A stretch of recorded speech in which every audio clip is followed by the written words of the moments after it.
Keeping quiet जो हमारा chapter होगा उसकी समरी हम देख लेते हैं थोड़ी, ताकि समझने में आसानी हो। इसके लेखक हैं पाल्बो नेरुदा, जो कि एक चिली कवि हैं। चिली दक्षिणी अफ्रीका का देश है, तो वहाँ के कवि हैं। इनका जो पूरा फोकस है वो शांति पे है कि हम किस तरीके से अपने आप को शांत रखें। चिली के कवि पाल्बो नेरुदा की ये कविता मानवता को, यानी मानव को 1 से 12 तक संख्या गिनने के लिए कहता है। यानी 12 एक घड़ी में दिखाए गए घंटों की संख्या है या राशि चिन्हों की संख्या है, जो अनुरोध करता है कि वे न बोलें, क्योंकि भाषा लोगों के बीच अवरोध पैदा करती है। तो जिस क्षण हर कोई अपने शरीर को हिलाना बंद कर दे मतलब हथियारों की होड़ बंद कर दे, प्रकृति को नुकसान पहुंचाना बंद कर दे, इस तरीके से अपने को शांत रखने का प्रयास करें, तो कीपिंग क्वाइट जो कविता है वो इसी के इर्द गिर्द है। तो the last line of the poem is, last line क्या है प्यूम की, तो इसके लिए जो ऑप्शन होगा वो होगा and you keep quiet and will go. किस प्रकार हम अपने को क्वाइट रखें, शांत रखें। Man need to learn a lesson from, man need मानव की जो आवश्यकता है, लर्न ए लेसन फ्रॉम, तो अर्थ ऑप्शन हो जाएगा हमारा सी ऑप्शन सही हो जाएगा। The poet wants the entire humanity to keep still, D option. Have to track with death means, इसका क्या अर्थ है, तो इसका अर्थ है हैव नो एसोसिएशन और deal with death. What does mean threaten himself with, तो डेथ ये ऑप्शन सही हो जाएगा। Where would they be walking in the shade, C option. The type of war the poet talk about are green wars with gas, wars with fire. Fishermen in the cold sea would not harm whales, C option सही हो जाएगा। What kind of a movement would it be when everyone is silent, painful, B option सही हो जाएगा। What symbol from nature the poet uses to prove the keeping quiet is not total inactivity, तो nature and earth, प्रकृति और पृथ्वी। How will silence यानी शांति benefit the man and nature, किस प्रकार से शांति है या साइलेंस है वो मानव और प्रकृति, मैन और नेचर दोनों के लिए बेनिफिट यानी लाभदायक है।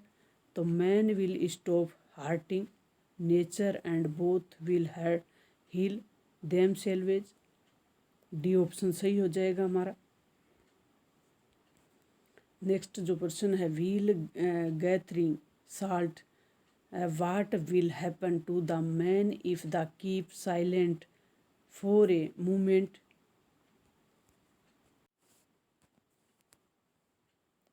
he will think of the harm to salt is doing to his hands। Next जो प्रश्न होगा, why is the poet asking everyone not to speak any language, कोई भी लैंग्वेज नहीं बोलने के लिए। टू अवॉइड कॉन्फ्लिक्ट यानी विवादों से बचा जाए, अवॉइड कॉन्फ्लिक्ट एंड मिसअंडरस्टैंडिंग, किसी प्रकार का विवाद नहीं हो और मिसअंडरस्टैंडिंग भी नहीं हो, इससे बचा जा सके, इसके लिए किसी भी भाषा को ना बोलने के लिए लेखक कहता है। What would everyone feel at the exotic movement, तो strange, blissful, oneness. What will happen if there are no engine in and no crowd? It will create a perfect happy moment. ये एक perfect happy moment. What does the poet want people to do for 1 second? तो इसके लिए to be silent and motionless, कोई गति नहीं हो, बिल्कुल शांत हो। नेक्स्ट जो प्रश्न है, what is the always alive when even when everything seems to be dead of or still? तो इसके लिए हो जाएगा अर्थ एंड नेचर। पृथ्वी और प्रकृति are always alive. What is the sadness in the poem that the poet speak about? तो इसके लिए ऑप्शन हमारा voiceless, violence, because of unthoughtfulness of the people. ये ऑप्शन सही हो जाएगा। वाट, नेक्स्ट जो प्रश्न होगा, what should do not be confused with total inactivity or death? तो stillness and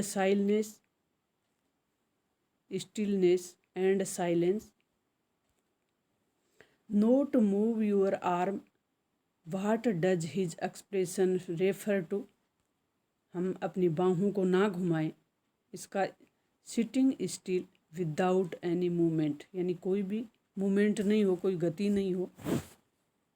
what does number 12 रेफ्रेसेंट? 12 जो नंबर हैं वो किसको दर्शा रहे हैं? 12 की गिनती गिनने के लिए कहता है लेखक। हावर्स ऑफ द डे, एक दिन में 12 घंटे, and month of a year, 12 महीने। What is the essence of meaning of the poem? क्या मीनिंग है इसका? The introspection and retrospection to be more peaceful and be in harmony.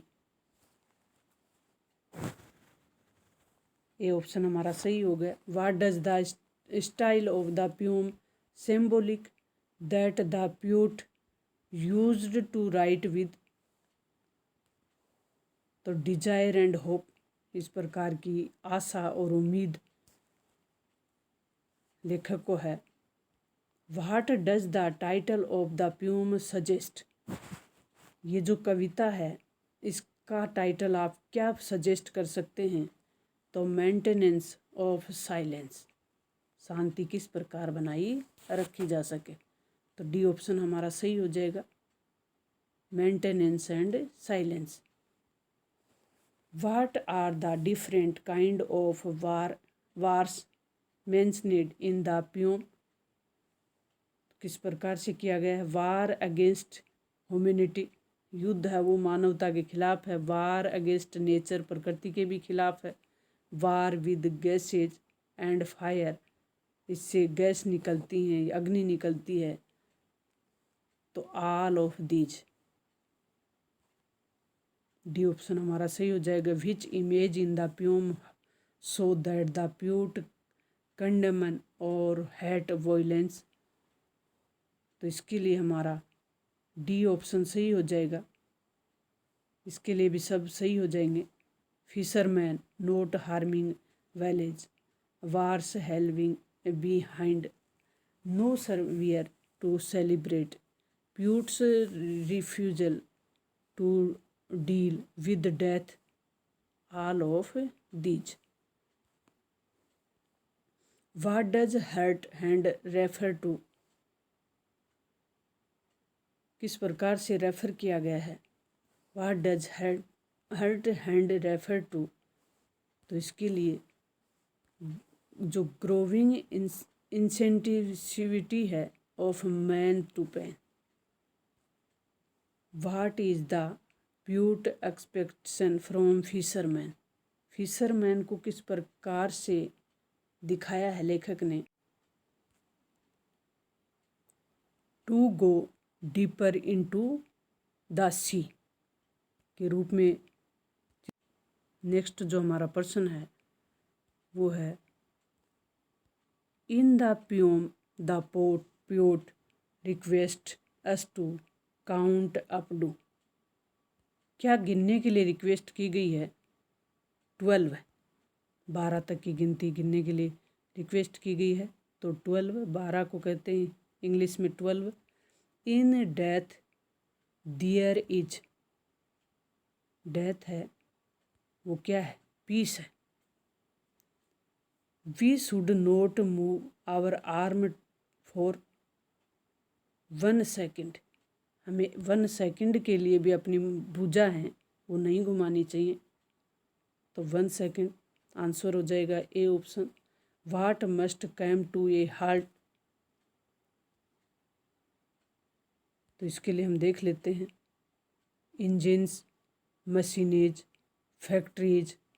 तो all of these, ये सब चीज़ें नुकसान पहुंचाने वाली हैं।